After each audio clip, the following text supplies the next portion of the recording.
Самец слышал, смотри какой. Они составляют рацион крупных хищников, таких как волки, тигры.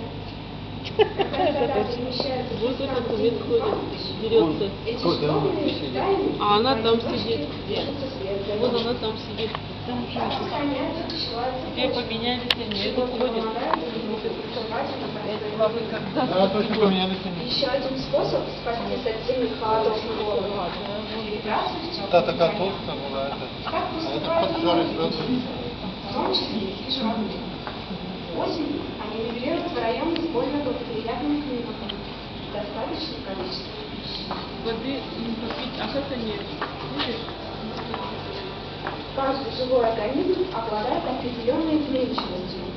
Один из самых ярких примеров – это реакция животных на температурные условия, выражающиеся в изменении жировой прослойки, а также частоты кишечных потоков.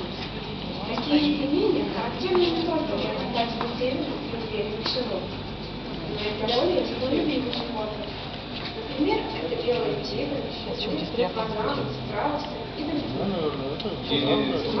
При испытании достижения все разнообразные способы животных. Человек может только поучиться, очень стойкости против наших лучших.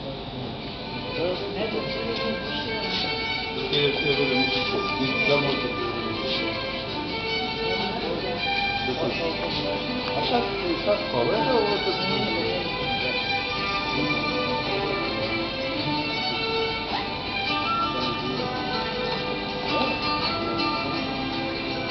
сзади это не надо.